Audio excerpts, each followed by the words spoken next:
My son burst in and froze. I was lying in the garage, hungry, bruised, like a dog in the corner. Dad, what happened to you? Why are you in the garage? You have a pension of $7,000 a month, he exclaimed in shock. Just then my son-in-law rushed out of the house, proudly declaring, "That pension is mine. I'm taking everything." My son took off his watch, and you won't believe what he did next. Before we continue, please subscribe to the channel, and let us know where you are listening in the comments. The cold concrete pressed through the thin mattress into my spine. I opened my eyes to dim light filtering through the garage window, dust particles floating in the single shaft of August sun. 68 years old, 40 years as a Philadelphia firefighter, and I was waking up like a dog in my own garage.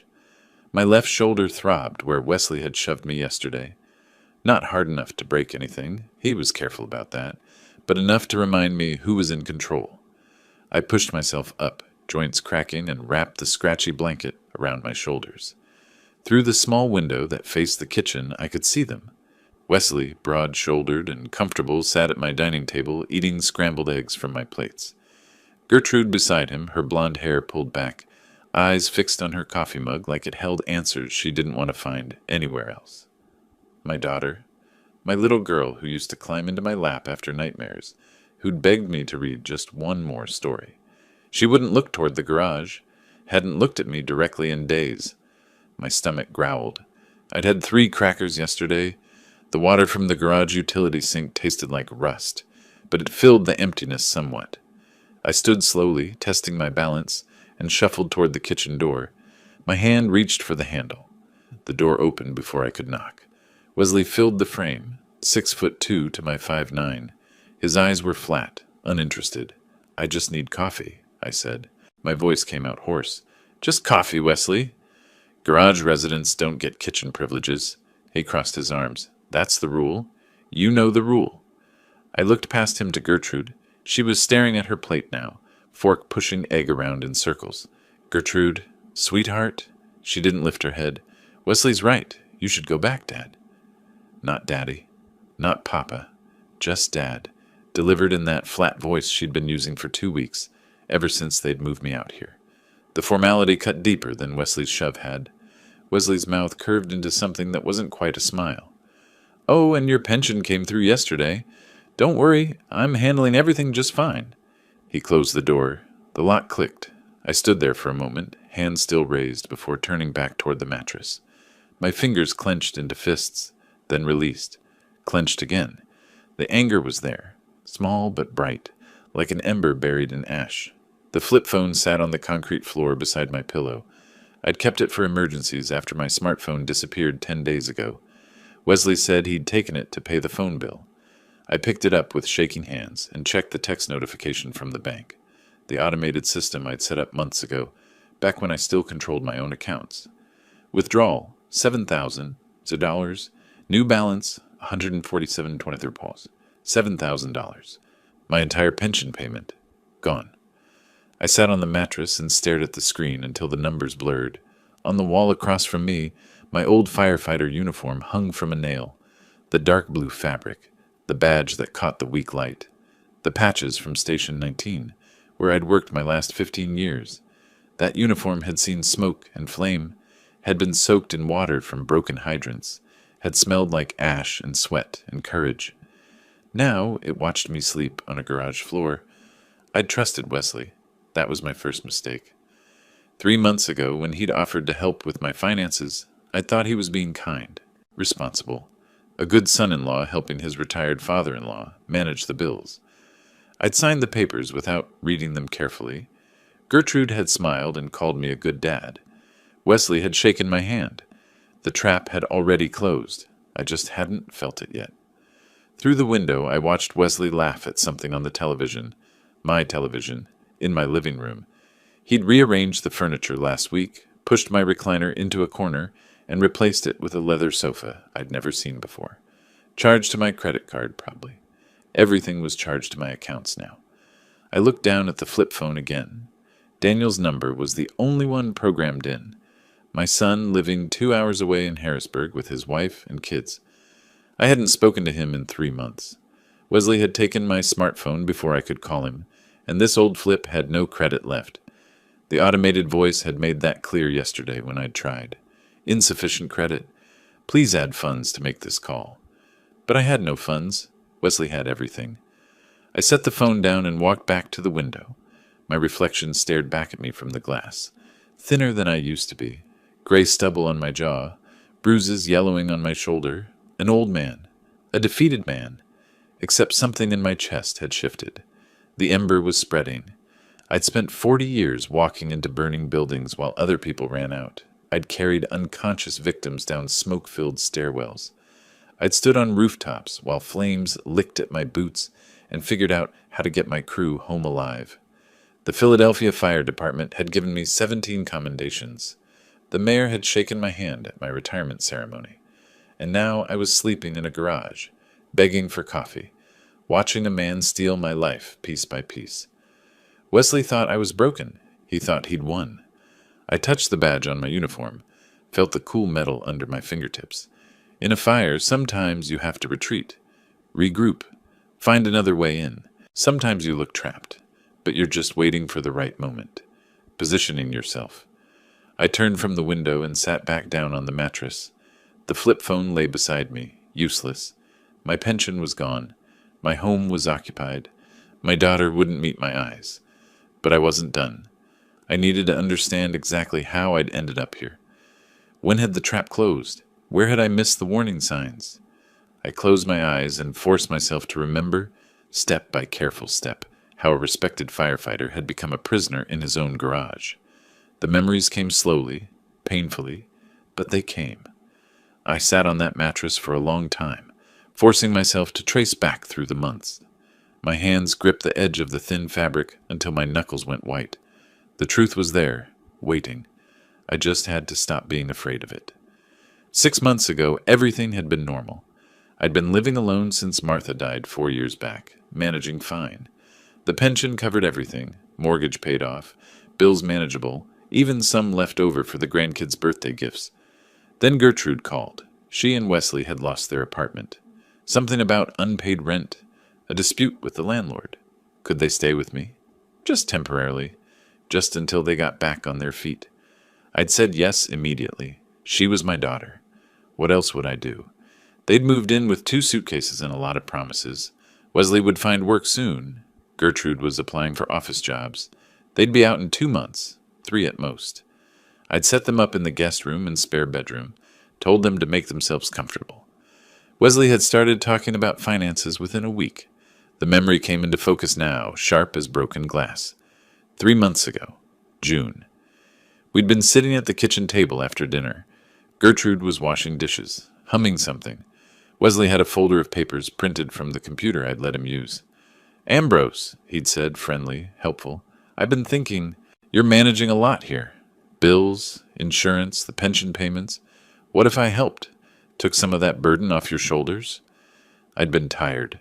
I'd spent the afternoon pulling weeds in the heat. "I appreciate it, Wesley, but I've got it under control." "I know you do." He'd opened the folder. "But what if something happens? What if you get sick or forget a payment? With power of attorney, I can handle everything. You just relax, enjoy retirement." I'd frowned at the papers. Legal language, dense paragraphs. "Power of attorney? That sounds serious." "It's standard. Limited power of attorney, just for banking convenience." He'd clicked a pen, positioned it on the first signature line. "You keep control of everything important." Gertrude had come over then, set a cup of coffee beside me, kissed my cheek. "Dad, Wesley's good with finances. It'll be easier for everyone." "You're sure this is standard? For family helping family?" "Absolutely." Wesley had smiled. "My uncle did the same thing with my grandfather. Made everything smoother." I'd signed. 3 pages, 6 signature lines, initials in 4 places. Wesley had pointed to each spot, and I had signed without reading the fine print. Why would I need to? He was family. The trap was set. For a while, nothing changed. Bills got paid. My pension arrived like always. Wesley said he'd moved everything to a joint account for easier management, but I had access. If I needed cash, I could ask. No problem. 6 weeks passed before I noticed. The memories shifted forward. Late July. I'd been opening mail at the kitchen table, mostly junk, some catalogs. Then the bank statement. I'd opened it out of habit and stared at the balance. $347. That couldn't be right. My pension was $7,000 a month. Even with bills, there should have been thousands left. I'd called the bank. The woman on the phone had been polite, patient. Yes, Mr. Russell, your pension is being directly deposited. No, not to this account anymore. It's auto-transferring to a different account, the joint account ending in 4792. Set up 2 months ago. I'd found Wesley in the living room watching television. Wesley, I need to talk to you about the bank accounts. He'd barely looked up. What about them? My pension. It's going to some other account. The woman at the bank said joint account. Oh, that's the one I set up. More efficient. He'd reached for the remote, changed the channel. Don't worry about it. But I need access to... You have access. I'll give you cash as needed. He'd glanced at me then, and something in his eyes had been different, harder. It's better this way, Ambrose. Trust me. The alarm bells had started then. Quiet at first, but there. I'd started watching more carefully after that. Noticed the new laptop that appeared in the spare bedroom. The expensive dinners Wesley brought home. Steaks, wine, food I couldn't afford. The leather jacket Gertrude wore, tags still attached. $300 visible on the sleeve. When the credit card statement arrived, forwarded from the joint account, I'd seen it all. Electronics, restaurants, clothing, furniture.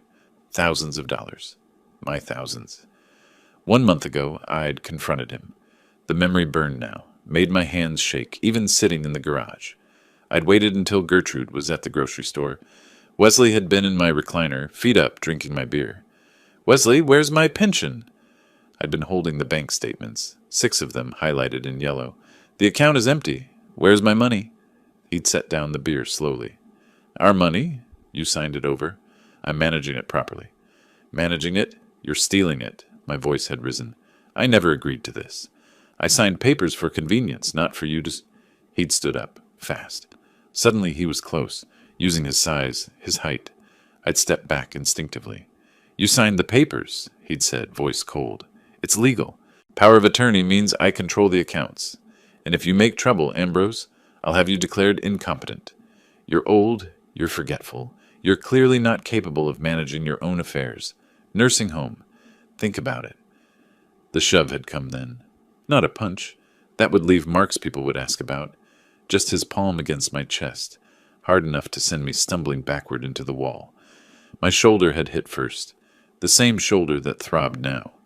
Gertrude had come home 10 minutes later. She'd seen me holding my shoulder, seen Wesley sitting calmly with his beer. She'd looked at me, looked at Wesley, and said nothing. That's when I'd known. She was complicit. Not forced, not deceived. Complicit. 2 weeks ago, they'd stopped pretending. Wesley had called me into the dining room like I was an employee. Gertrude had been there, silent, hands folded. New arrangement, Wesley had said. You're using too much space in the house.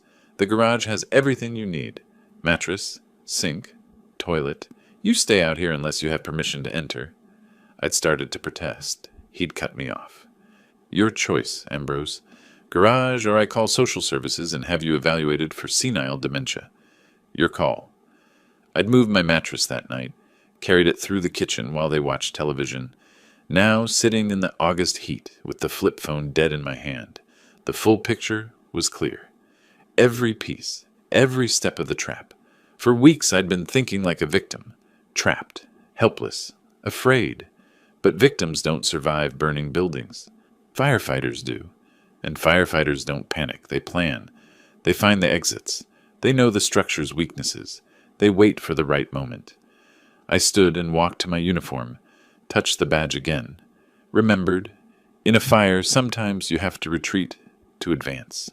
Sometimes you look beaten, but you're positioning yourself for the next move. Wesley thought he'd won, thought I was broken. He was wrong. I looked at my reflection in the garage window. Older, thinner, bruised. But my eyes were different now, harder, clearer. I couldn't call Daniel, not yet. Not without a real phone. But Wesley had given me something valuable. Time. 2 weeks in this garage, watching them through that window. I'd learned their patterns, their routines.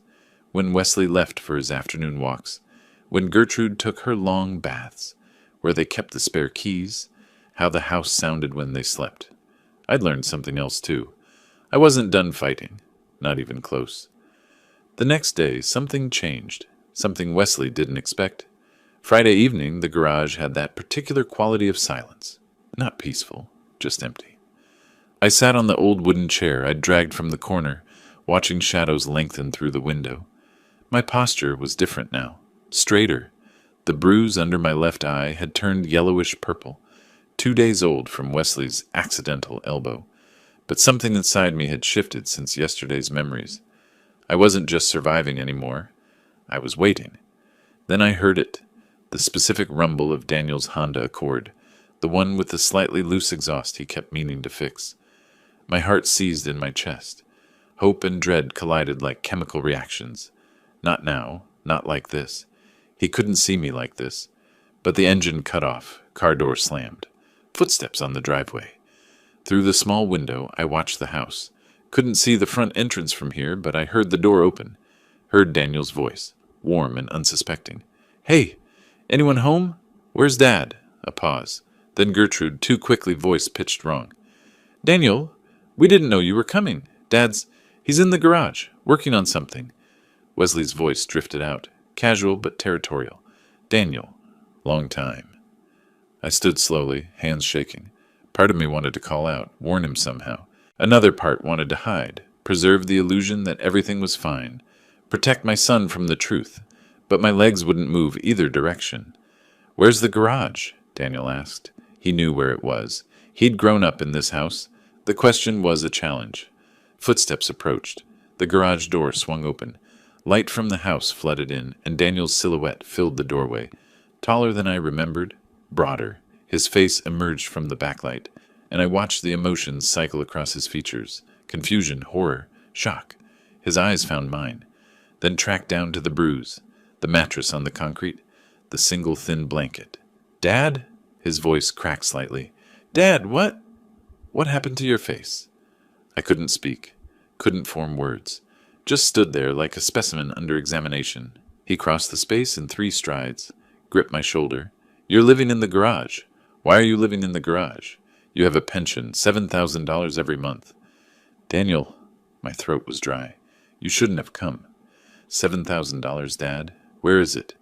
"It's complicated, son." Wesley appeared in the doorway then, chest puffed, filling the frame with his bulk.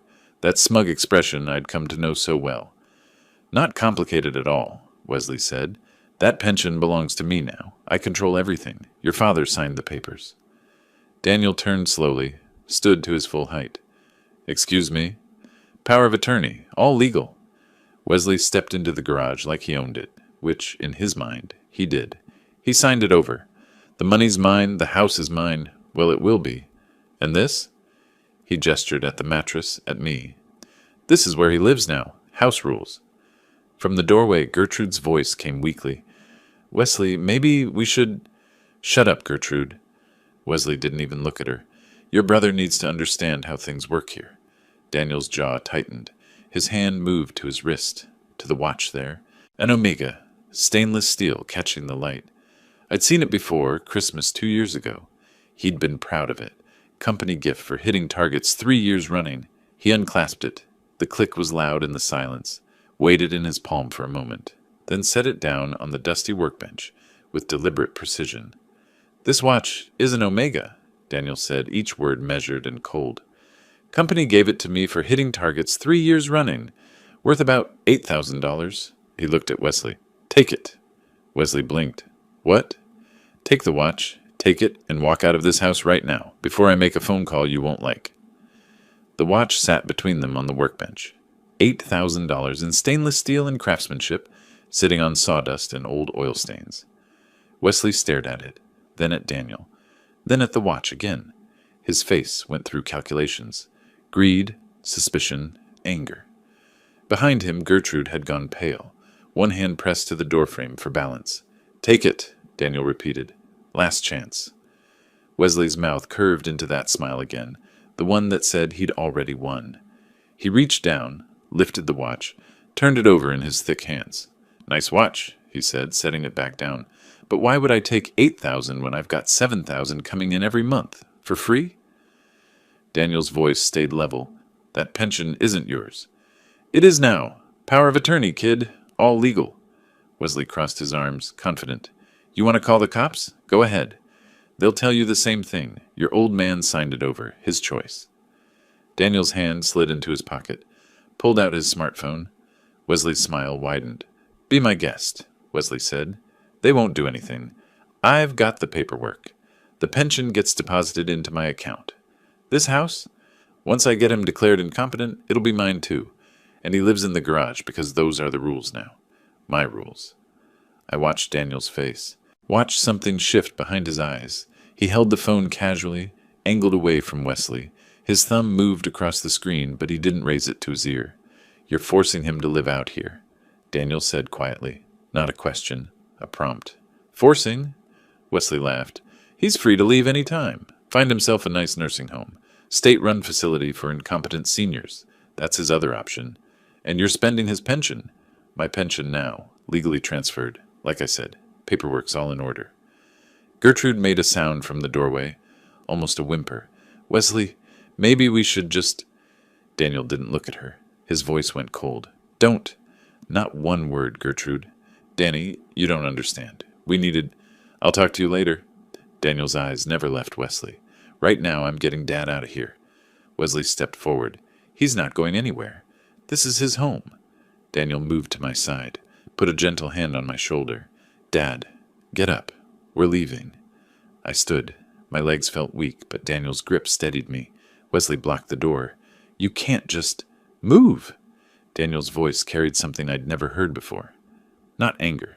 Something colder than that. Authority. Wesley hesitated.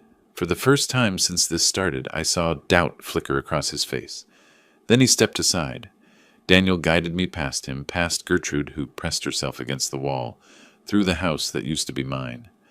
I didn't look at the furniture, the rearranged rooms, the life they'd built with my money. Just kept walking.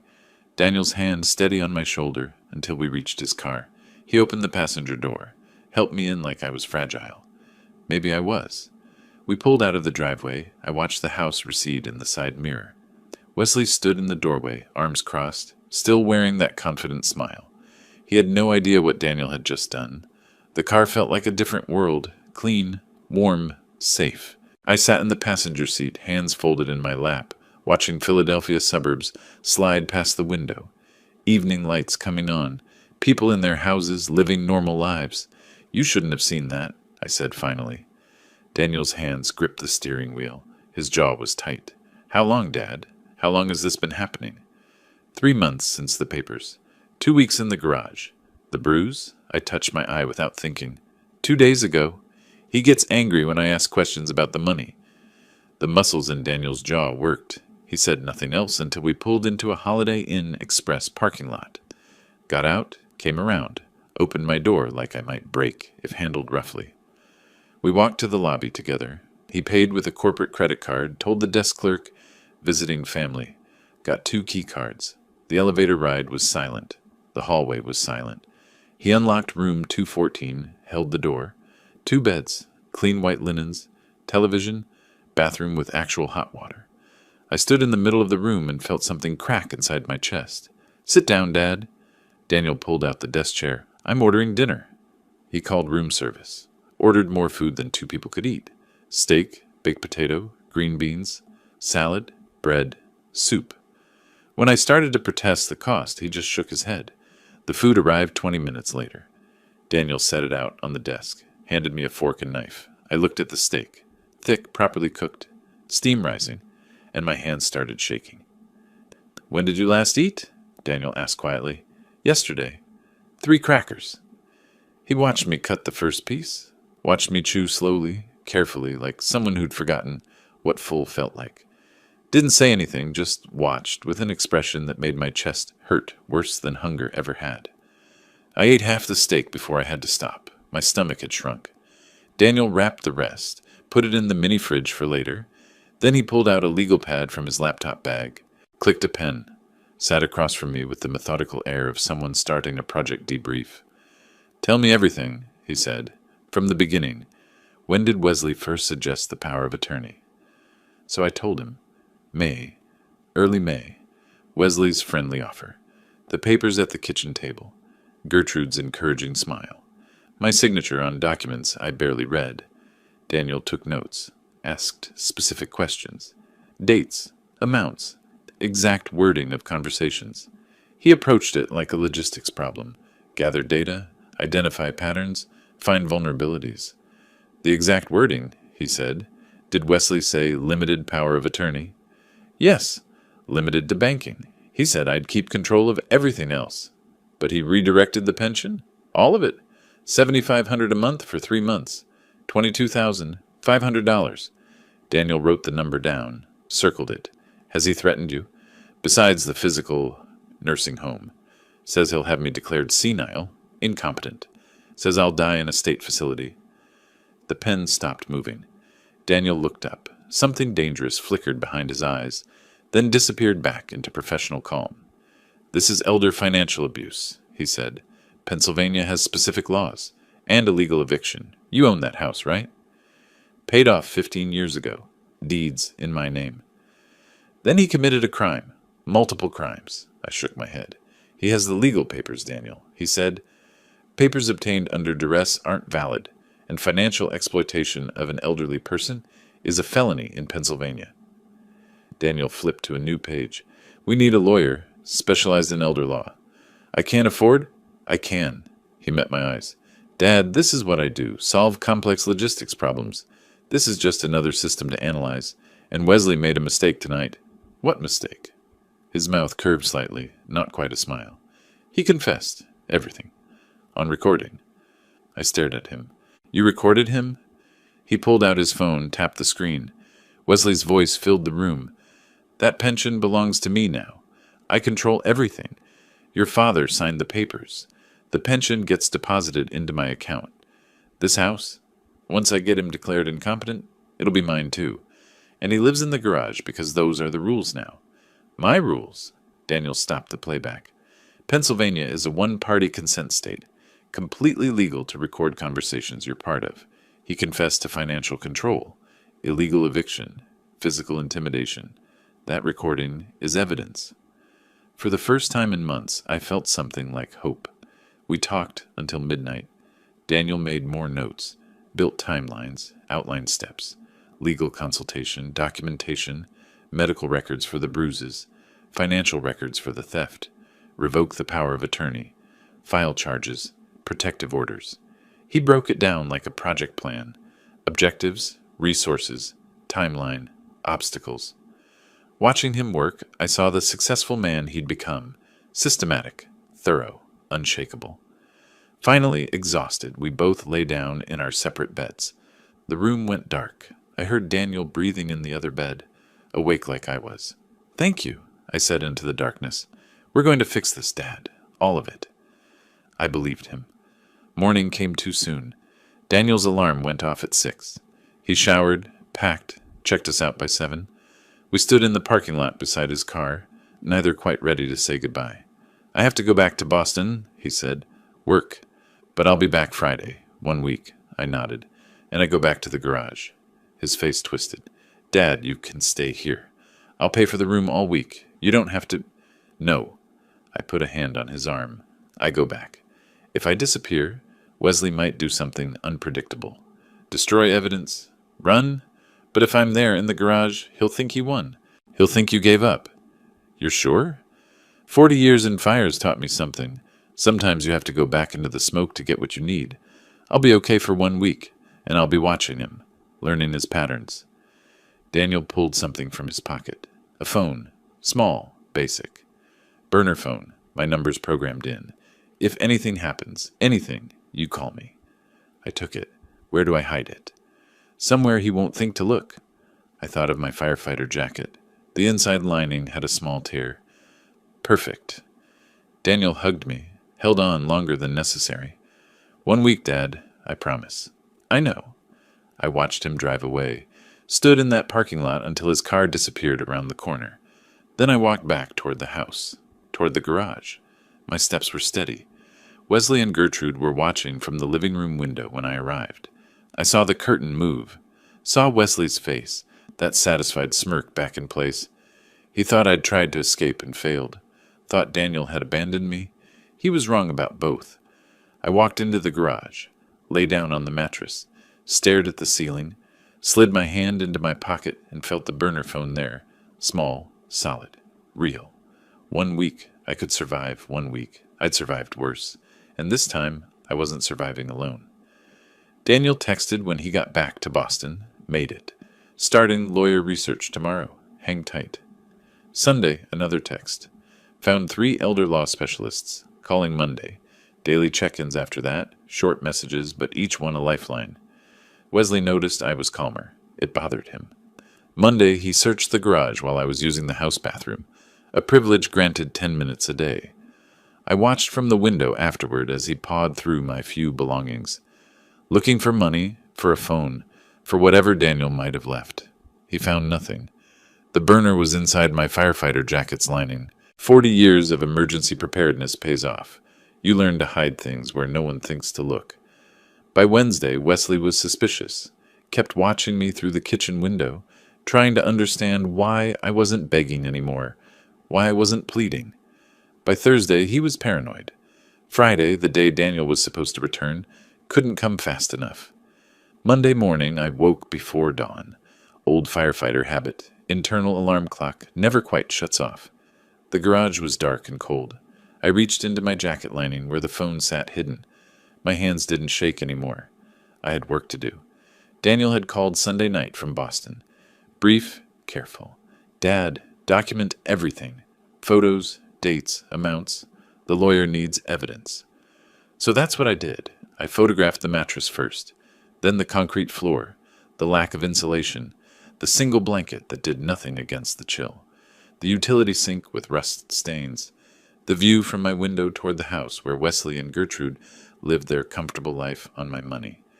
In a dusty corner, I found an old contractor's notebook, spiral-bound, half the pages still blank. I started writing.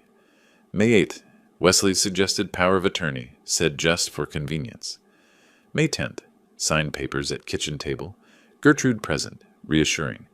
June 15th, discovered pension redirected to joint account, $7,500 missing.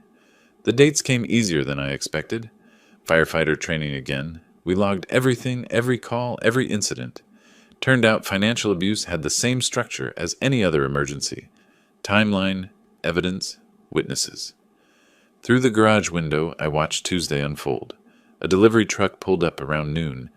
2 men wrestled a massive box toward the front door.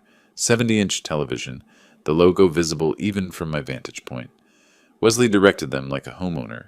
Proprietary gestures, satisfied smile. I photographed it through the window. Wasn't perfect quality, but good enough. Timestamp, clear image. Later that afternoon, the SUV appeared. Brand new Ford Explorer, gleaming black. Temporary dealer tags visible. Wesley and Gertrude walked around it, admiring. He'd bought it without selling the old sedan. Just added a second vehicle to the fleet. My fleet. My pension money. $28,000 of my retirement. And counting. I took more photos. The SUV from multiple angles. Wesley loading grocery bags from the trunk. Expensive whiskey bottles visible. Premium labels I recognized from my own better days. Tuesday night, Daniel called. The lawyer's name is Sandra Mitchell. Specializes in elder law. We're meeting Wednesday at 3. Coffee shop on Broad Street. That little independent place near the library. Can you get there? I'll tell Wesley I'm taking a walk. Be careful, Dad. Wednesday morning, Wesley was watching me. I felt his eyes through the kitchen window as I sat on the garage chair, pretending to read an old magazine I'd found. Around 2, I stood, stretched, made a show of needing movement. Going for a walk, I called toward the house. Get some air. No response. Just that feeling of being watched. I walked 6 blocks to the coffee shop. The world outside my garage felt strange. Normal people doing normal things. Buying coffee, laughing at phones, living lives that didn't include sleeping on concrete floors. Daniel was already there, corner booth. The woman beside him was mid-50s, professional gray suit, leather briefcase on the table. She stood when I approached, extended her hand. Mr. Russell, I'm Sandra Mitchell. Daniel's told me about your situation. Before we begin, I need to hear it directly from you. Everything that's happened. I sat, took a breath. Where do I start? Start with the power of attorney. When did Wesley first mention it? So I told her. The whole timeline. The friendly offer that became a trap. The papers I signed without reading carefully enough. The gradual theft of my pension, my autonomy, my home. The physical intimidation. The garage. Sandra took notes, quick shorthand, occasionally stopping me to clarify dates or amounts. She had the focused intensity of someone who'd seen these cases before and knew exactly what mattered. When I finished, she pulled out a tablet, connected headphones, pressed play. Wesley's voice filled the tiny space between us. That pension belongs to me now. I control everything. Your father signed the papers. The pension gets deposited into my account. This house? Once I get him declared incompetent, it'll be mine too. She stopped playback, removed the headphones, looked at me directly. Mr. Russell, Pennsylvania law is very clear on this. Financial exploitation of a person over 60 is a felony. If you can prove the power of attorney was obtained through coercion, and that recording certainly suggests it was, the document is voidable. But Wesley says it's legal. He says the police won't help. He's wrong. She pulled papers from her briefcase. What he's done is elder financial abuse. Pennsylvania takes it seriously. Additionally, evicting you from your own home, that's illegal detention and property theft. She paused. So we can stop him, but more importantly, we can charge him. Criminally. The word hung in the air. Criminally. Daniel leaned forward. Tell her about your documentation, Dad. I showed her the notebook, the timeline, the amounts, the specific dates and incidents. Sandra studied each page, nodding. This is excellent. Detailed. Specific. This will be powerful in court. She looked up. You were a firefighter? 40 years. Philadelphia Fire Department. That training is saving you now. She scrolled through the photos on the burner phone Daniel had shown her. These images, your living conditions, clear evidence. Combined with the recording, she set down the phone. Mr. Russell, we have a strong case, but we need one more thing. What? Medical documentation. The bruises, the weight loss. We need a doctor to examine and document them officially. Can you do that? When? Tomorrow, if possible. The fresher the documentation, the better. We talked for another hour. Sandra outlined the legal process. Revoke the power of attorney, file for protective orders, pursue criminal charges, recover the stolen pension. Each step precise, methodical, achievable. I'd spent 3 months feeling helpless. 40 minutes with Sandra Mitchell, and I had a plan. When we left, Daniel walked me partway back, stopped at the corner 2 blocks from the house. You okay, Dad? I'm okay. He hugged me.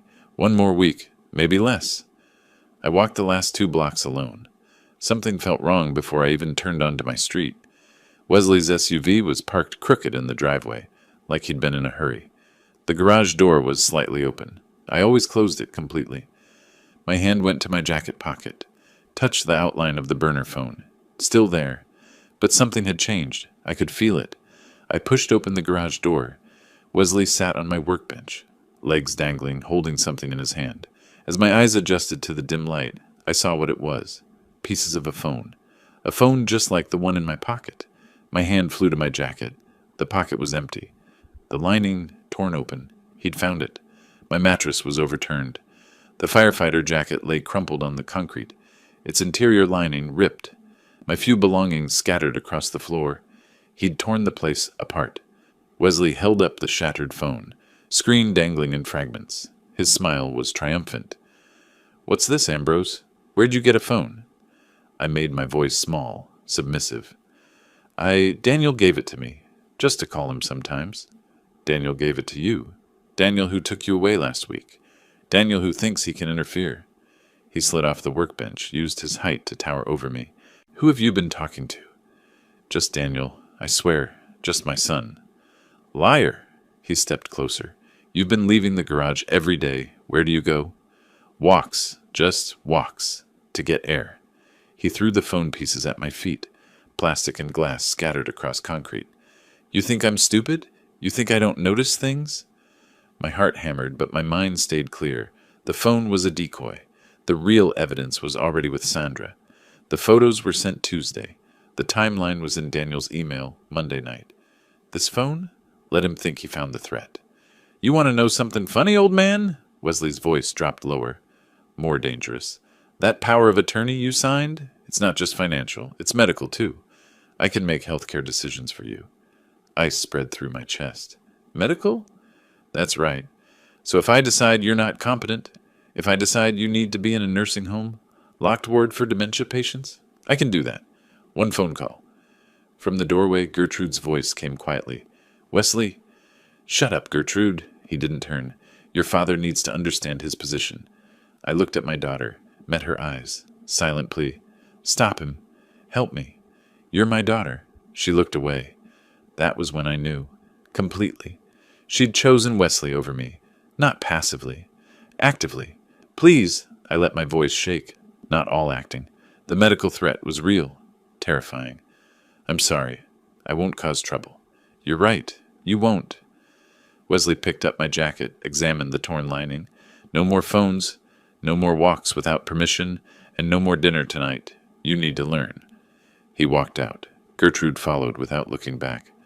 I stood in the wreckage of my searched garage, surrounded by broken phone pieces and scattered belongings. Slowly, I righted the mattress. Picked up my jacket. The lining was destroyed, but the jacket itself was intact. Evening came. My stomach cramped with hunger. Wesley had made good on his threat. No dinner. But I'd eaten at the coffee shop with Daniel and Sandra. I'd survive. Around 7, I walked to the neighbor's house. The Johnsons, 50 feet away. I'd known Martha and Frank for 15 years since I moved in after my wife died. Nice couple, kept to themselves mostly. But they'd noticed things. I'd seen Martha watching from her window sometimes when Wesley treated me badly. I knocked quietly. Martha Johnson opened the door. Her expression shifted instantly from surprise to concern. Ambrose, are you all right? Martha, I'm sorry to bother you. I need to ask a favor. Come in, come in. Frank, Ambrose is here. Frank emerged from the living room, took one look at me, and his face hardened. My word. Ambrose, what's happened to you? In their warm kitchen, with coffee Martha insisted on making, I explained. Not everything. Didn't mention the lawyer yet. But enough. Wesley had taken my phone. I needed to communicate with my son. Family matters being handled. Martha and Frank exchanged a long look. Years of marriage, reading each other without words. Ambrose, Martha said carefully. We've been worried. We see things. How you live in that garage. It's being handled, I said. I have help. I just need a way to communicate. Frank stood decisive. Use our phone anytime, day or night. We mean it. How long has this been going on? Martha asked. Months, but it's ending soon. She reached across the table, put her hand over mine. We should have said something sooner. We should have done something. You're doing it now. That's what matters. Frank gave me their phone number written on a piece of paper. Told me the back door was always unlocked if I needed to come over when they were out. They had a spare key under the mat. Actually told me where it was. I walked back to my garage, feeling less alone than I had in months. That night, from the Johnsons' house, I called Daniel. Told him about the phone Wesley found. He laughed. Actually laughed. Dad, that phone was backup. Everything's already with Sandra. He found nothing important. He has medical power of attorney. He threatened nursing home. Daniel's voice went cold. Forward that to Sandra. She needs to know. But Dad, it doesn't matter. We're moving Friday. Medical exam Thursday, then paperwork Friday. You hold on until then. Thursday morning, Wesley cut my food again. Breakfast was 2 crackers. Dinner would be the same if I got dinner at all. The shower schedule changed too. Once per week now, Sundays only. He was tightening the cage, trying to break whatever spirit he sensed hadn't broken yet. But I had an appointment that day. Sandra had arranged it. Medical examination at a clinic downtown. Documentation of the bruises, the weight loss, the effects of Wesley's abuse. Not just for court, for the criminal charges Sandra said were coming. I told Wesley I was going for a walk. He watched me leave with suspicious eyes, but said nothing. At the clinic, Dr. Sarah Chen examined me thoroughly. Asked questions I answered honestly. Photographed the yellowing bruise under my eye. Weighed me. I'd lost 23 pounds in 3 months. Documented muscle loss, signs of malnutrition, stress indicators. Mr. Russell, she said quietly, filling out forms, I'm required to report this. What's being done to you is abuse. It's being reported, I told her. By a lawyer. Criminal charges are coming. She handed me copies of everything. Good. You deserve better than this. Walking back, I stopped at the Johnsons' house. Martha made me lunch. Real lunch, sandwich and soup and fruit. Frank sat with me while I ate, talking about nothing important, giving me the gift of normal conversation.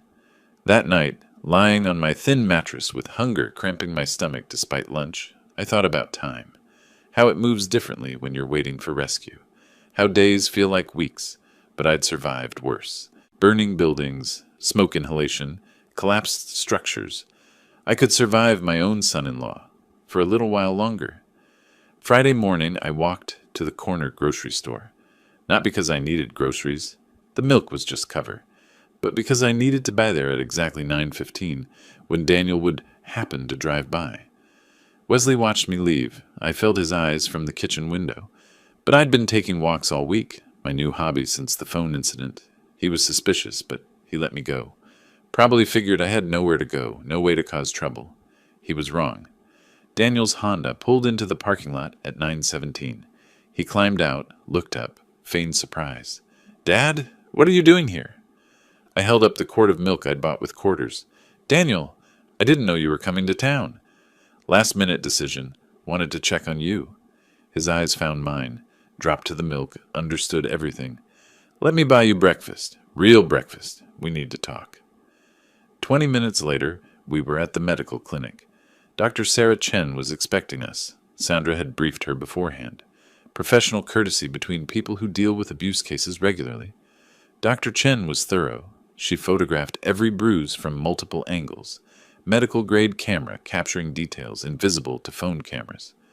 Measured my weight, 152. Down from my normal, 175. She tested reflexes, cognitive function, checked for signs of malnutrition. "Mr. Russell," she said, typing notes, "these bruises are in different stages of healing. This one is about 4 days old. This one is closer to 2 weeks. Can you tell me how you got them?" I told her. Wesley's shove Wednesday. Other incidents I'd stopped tracking because they blurred together. "And your weight loss?" "Limited food. He controls when I eat, how much." She stopped typing. Looked at me directly, professional mask slipping. "Mr. Russell, I'm required by law to report suspected elder abuse. But I want you to know, I'm not just reporting this because I have to. I'm reporting it because what I'm seeing here is clear evidence of systematic abuse. No one should live like this." Her written report was 15 pages. Detailed measurements, clinical observations, photographs attached. She used terms like deliberate deprivation and pattern consistent with long-term physical abuse, medical language that would carry weight in court. The weekend crawled. Sandra was finalizing documents, triple-checking evidence, preparing filings. Daniel stayed at a hotel but visited Saturday and Sunday, bringing food, making sure I ate properly for the first time in months. Monday morning, Sandra called from the Johnsons' phone. "Mr. Russell, the documents are filed, all 3 actions. Wesley will be served Wednesday." What happens then? He has to respond. But more importantly, I've requested emergency temporary orders. We should hear back within 48 hours. Temporary orders. Freezing his access to your accounts. Allowing you back in your house. We can't wait for the full trial. You need protection now. Wednesday afternoon, I was in the garage when I heard shouting from the house. Wesley's voice, loud and rising, then Gertrude's, high-pitched with panic. The process server had arrived. Through the window, I watched the scene play out. Wesley tearing open the envelope, reading, his face cycling through confusion to comprehension to rage. "Gertrude!" he bellowed. She came running from the kitchen. He waved papers at her. "Your father's suing me. He got a lawyer. He's trying to take everything back." Her voice carried clearly. "Adult Protective Services? Financial exploitation? Wesley, this says criminal investigation." I sat on my mattress and allowed myself a small smile. The counterattack had begun. That evening, from the Johnsons' phone, I listened as Daniel described Wesley's frantic lawyer search, attorney after attorney declining once they reviewed the evidence. The recording was the killer. Wesley boasting about controlling the pension, forcing me into the garage.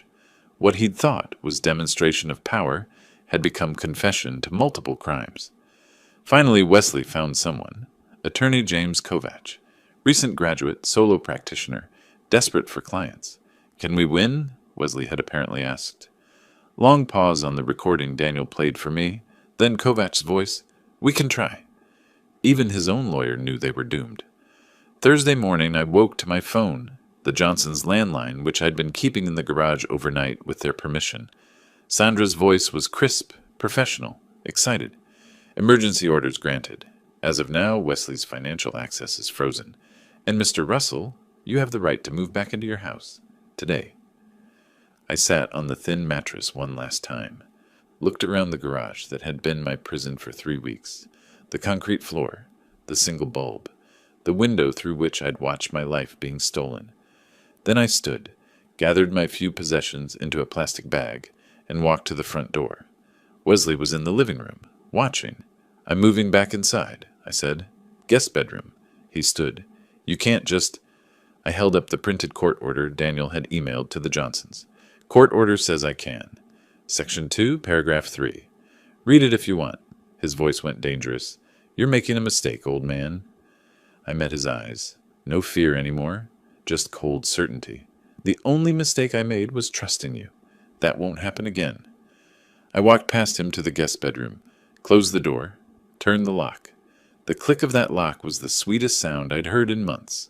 Thursday morning, 10:15, Teresa Williams pulled into the driveway in a county vehicle marked Adult Protective Services. I watched from my new window, the guest bedroom window, not the garage, as Wesley straightened his shirt, arranged his face into a welcoming expression, and opened the front door before she could knock. Good morning. You must be Ms. Williams. Welcome, welcome. We're so glad you're here to clear up this misunderstanding. I'd seen enough performances in my firefighting career, people lying to investigators after arson, claiming electrical fires when they'd torched their own businesses for insurance. Wesley sounded exactly like that. Too helpful. Too smooth. Teresa Williams, carrying a tablet and professional camera, didn't smile back. I'm Teresa Williams from Adult Protective Services. We received a complaint regarding the living situation here. I need to interview everyone in the household and inspect the premises. Gertrude appeared, nervous energy radiating. Can I get you coffee? Water? We want to help however we can. Teresa ignored the hospitality offer. Let's begin with the garage. I understand Mr. Russell has been staying there? Wesley's performance stumbled. He wanted privacy, independence. We offered him a bedroom, but he preferred... Show me. They walked to the garage. I stayed in my room, listening through the wall. Heard Teresa's camera clicking. Heard her voice, cool and professional. There's no heat source, no bathroom, one mattress on concrete. You expect me to believe a 68-year-old man chose this over a bedroom in the house? He's stubborn. You know how elderly people can be. I know how elder abuse presents, Mr. Matthews, and this looks exactly like it. The kitchen table interview came next. Wesley and Gertrude were sent to the living room. Teresa knocked on my door.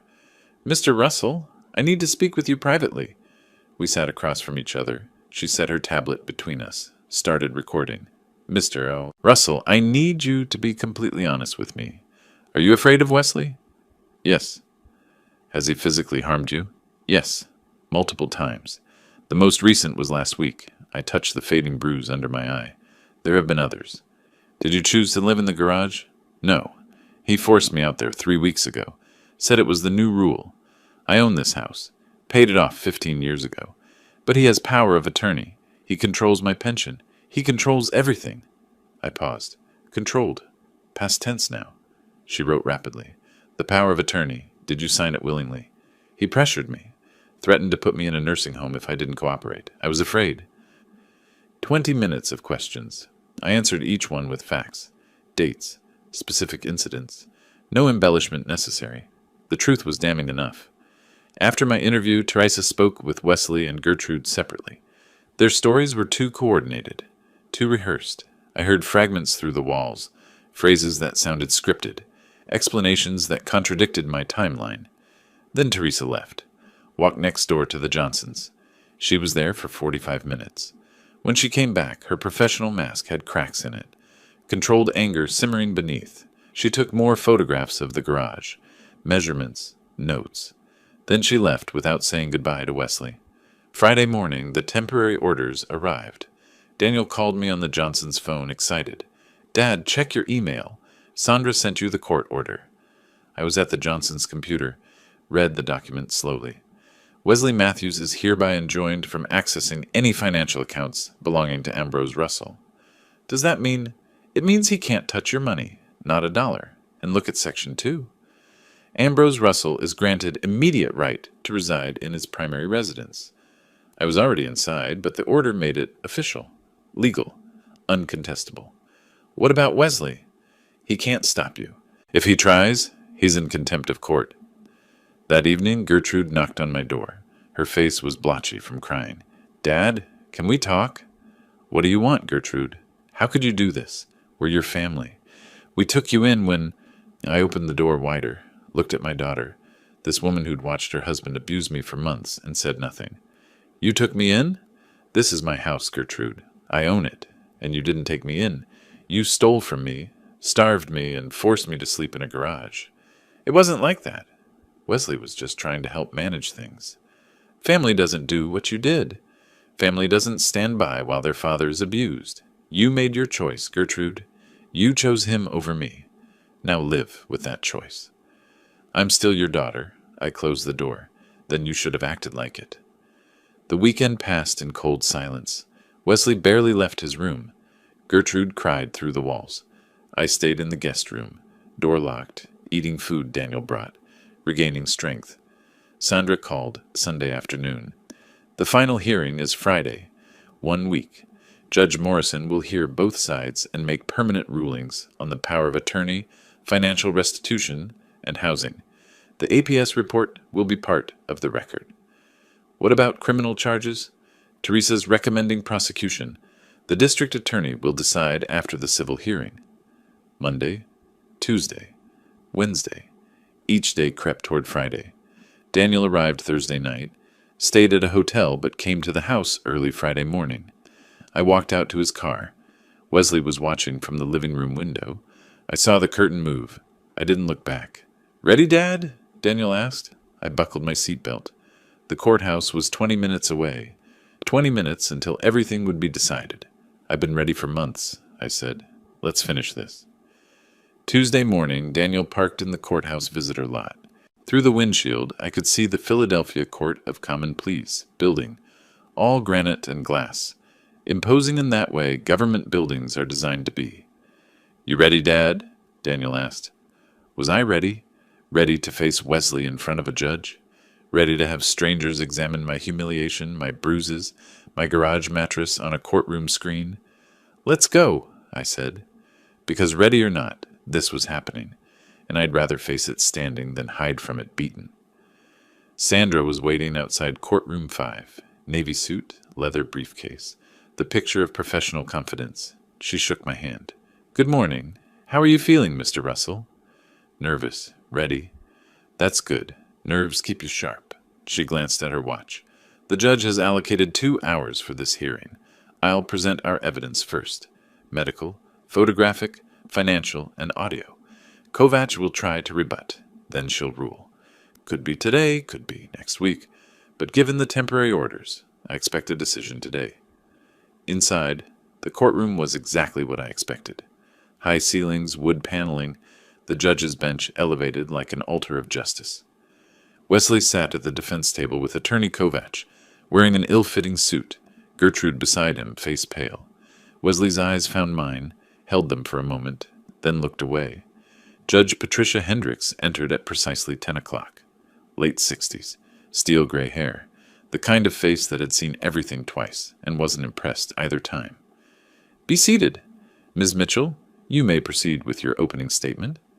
Sandra stood. "Thank you, Your Honor. This case is straightforward. The defendant, Wesley Matthews, systematically exploited his father-in-law through financial manipulation, physical abuse, and unlawful deprivation of housing. We have medical evidence, photographic evidence, financial records, witness testimony, and most damningly, an audio recording of Mr. Matthews confessing to these actions." She clicked her remote. The courtroom screen illuminated with Dr. Chen's medical report, photographs of my bruises, purple, yellow, green, in various stages of healing. The judge leaned forward, reading. Then came the garage photos. The thin mattress, the concrete floor, the single bare bulb, the utility sink, each image more damning than the last. Judge Hendricks's expression hardened. Financial records next. Bank statements highlighted in yellow. $7,500, redirected monthly. Expenditure records. $42,000 for the SUV, $3,000 for the television, hundreds for a premium alcohol. Then Sandra played the recording. Wesley's voice filled the courtroom, arrogant and clear. That pension belongs to me now. I control everything. Your father signed the papers. The money's mine, the house is mine. Well, it will be. And this is where he lives now. House rules. Silence when it ended. Heavy, damning silence. Please note that recording as Exhibit D, Judge Hendricks said. Ms. Mitchell, is that the defendant's voice? Yes, Your Honor. Recorded by Daniel Russell during a confrontation at the property. Pennsylvania is a one-party consent state. The recording is legally obtained. The judge looked at Wesley. Mr. Matthews, is that your voice? Yes. And did you make those statements? It was taken out of context. What context makes that pension belongs to me now acceptable when discussing someone else's retirement income? Wesley said nothing. Attorney Kovach tried his defense. Power of attorney was signed voluntarily. Family dispute, not abuse. Ambrose was free to leave any time. The judge's questions destroyed each argument. Mr. Matthews, you're under oath. Did you or did you not use Mr. Russell's pension funds to purchase a vehicle for your personal use? We needed transportation. A $40,000 SUV? Mr. Russell already owned a functional vehicle, correct? Yes, but did you ask his permission before spending his money? Pause. Then quietly, no. Did Mr. Russell live in the garage by his own choice? It was complicated. Space issues in a 3-bedroom house occupied by 3 people. Try again. Silence. Let me be more direct. Did you tell Mr. Russell he had to live in the garage? Very quietly. Yes. The judge sat back, studied Wesley for a long moment. I've heard sufficient evidence to make my ruling. Mr. Matthews, Ms. Matthews, please stand. They stood. Gertrude was shaking. I find that the power of attorney was obtained through coercion and threats. Even if it had been signed voluntarily, the subsequent use constitutes financial exploitation under Pennsylvania statute. The power of attorney is hereby voided in its entirety, effective immediately. She paused. Let it sink in. Furthermore, I find that Mr. Matthews misappropriated approximately $28,000 of Mr. Russell's pension funds. Restitution in that amount is ordered, payable within 90 days. Gertrude whispered something I couldn't hear. Third, regarding the housing situation. Mr. Russell is the lawful owner of the property. Mr. and Ms. Matthews are hereby ordered to vacate the premises within 48 hours. Failure to comply will result in law enforcement assistance. Wesley's face went pale. 48 hours? That's Thursday at noon. Finally, I am issuing a protection from abuse order. Mr. and Ms. Matthews are prohibited from contacting Mr. Russell or coming within 500 feet of his person or property. Long pause. One more thing. The evidence presented here suggests criminal conduct, specifically financial exploitation of an older adult, which is a felony in Pennsylvania. I am referring this matter to the Philadelphia District Attorney's Office for review and potential prosecution. The gavel struck. Court is adjourned. In the hallway, Gertrude approached me, crying, Dad, please. We didn't mean... I stepped back. Don't. Just don't. We'll pay you back. We'll make this right. You had months to make it right. You chose not to. Daniel positioned himself between us. The judge issued a no-contact order. You need to leave. Wesley pulled Gertrude away, his voice venomous. This isn't over. Sandra stepped forward. Actually, Mr. Matthews, it is. And if you violate that protection order, you'll be arrested. I suggest you spend the next 48 hours packing, not making threats. We walked out into afternoon sunlight. The contrast was sharp, from the dim courtroom to bright August day, from testimony to vindication. Sandra shook my hand on the courthouse steps. You'll receive the written order within 24 hours. Enforcement begins immediately.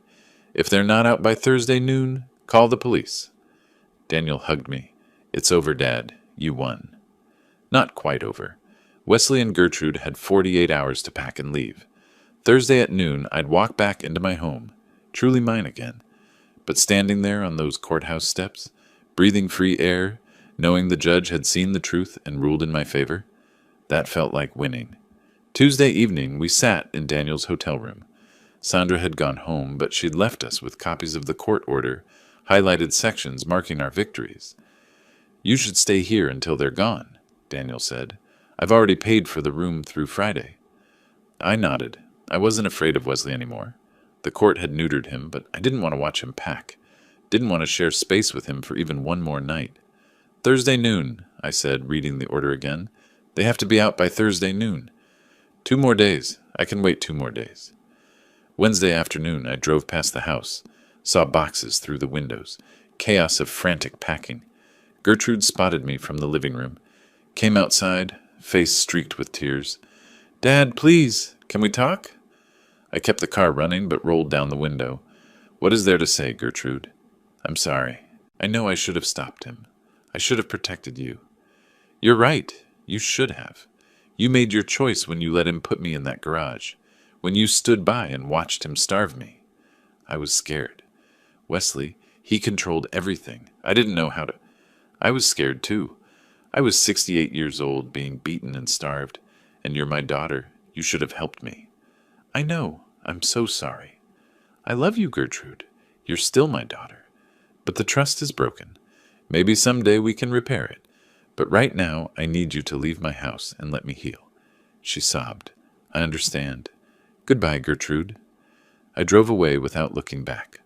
Thursday at 11:45, Daniel and I stood in the driveway. At 11:52, a U-Haul pulled out, Wesley driving, Gertrude in the passenger seat, both staring straight ahead. The truck disappeared around the corner. Silence. Then I walked to the front door. My door. Inserted my key. Stepped inside. The house was empty of their presence. Keys on the kitchen counter. Rooms cleared. The silence was different now. Not oppressive, but peaceful. "Welcome home, Dad," Daniel said behind me. Friday became Restoration Day. The locksmith arrived at 9. Changed every lock. Front door, back door, garage, basement. I pocketed the new keys. "The old keys are useless now," the locksmith confirmed. "Good," I said. "I want him to have nothing that works here anymore." At the bank, the manager closed my old accounts, opened new ones with 2-factor authentication. Even if Mr. Matthews tried to present the old power of attorney, our system would flag it immediately. "It's really over then," I said, "from a banking perspective?" "Yes, sir. Your money is yours again." Security cameras came next. Front door, back door, motion sensors. The technician showed me the monitoring app on my phone. "You can see who's at your door before you answer," he explained. Layer by layer, I reclaimed control. Physical security. Financial security. Peace of mind. Saturday morning, the Johnsons arrived with a still warm apple pie. "Welcome home, Ambrose," Frank said. "Properly home." "Thank you. For the pie and for everything. For testifying. For letting me use your phone. For caring." "We should have done more sooner," Martha said. "You did enough. You did what mattered." We sat in my living room again, sharing coffee and pie, talking about normal things, weather, neighborhood gossip, the upcoming block party, normal conversation, a gift I hadn't realized I'd lost until I had it back. After they left, Daniel and I sat together in comfortable silence. I held my coffee in my favorite mug, the one I'd retrieved from the back of the cabinet where Gertrude had hidden it. On the mantel, an old family photo. My late wife, young Gertrude, teenage Daniel, all smiling, all together. A family that no longer existed in that form, but whose love still shaped who I'd become. "How are you feeling, Dad? Really?" "Tired, relieved, strange." "Strange how?" "I'm in my own house, drinking coffee from my own cup, sitting in my own chair. Things that were normal 6 months ago feel like luxuries now. They should never have been taken from you. No, they shouldn't have." I paused. "You know what I keep thinking about? 40 years I spent running into burning buildings, saving people, and I never thought that someday I'd need to save myself from my own family. But you did save yourself. You fought back. You won." "I did, with your help." I looked at him. "What you did, coming when you did, believing me, finding Sandra. I couldn't have done it alone. You shouldn't have had to do it at all. But I'm proud of you, Dad. Standing up to Wesley, gathering evidence, going through that hearing, that took courage. I smiled slightly. Even at 68, you can still be strong. You can still fight. You can still win. What's next for you? Living. Just living. In my house. With my pension. On my terms. That's enough? 1 month later, the mail brought news. First, a formal notification. Wesley Matthews charged with felony financial exploitation, facing 2 to 4 years in prison. Second, a handwritten letter. Gertrude's careful script.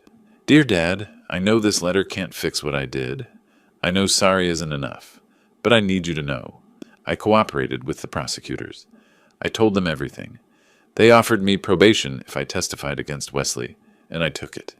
Wesley's facing prison now. I'm ashamed it took losing everything to see what he was. What I let him do to you, I don't expect forgiveness. I don't deserve it. But I hope someday, maybe years from now, we might talk again. I love you, Dad. I always did. Gertrude. I read it twice, then folded it carefully and placed it in my desk drawer. Not thrown away, not answered yet, just saved. For later, for someday, for when I was ready. Maybe we'd talk again. Maybe we wouldn't. I'd decide on my own timeline. That evening I sat in my living room as the sun set, my house, my chair, my life. Outside, the Johnsons were working in their garden. A couple walked their dog past my driveway. Normal suburban evening. I'd spent 3 months in that garage. 3 months afraid, hungry, humiliated. But I'd survived. More than survived. I'd fought back and won. The pension was mine. The house was mine. The dignity was mine. And sitting there in the peaceful silence of my restored life, that was everything. If you like this story, please like this video, subscribe to the channel, and share your impressions of this story in the comments. To listen to the next story, click on the box on the left. Thank you for watching.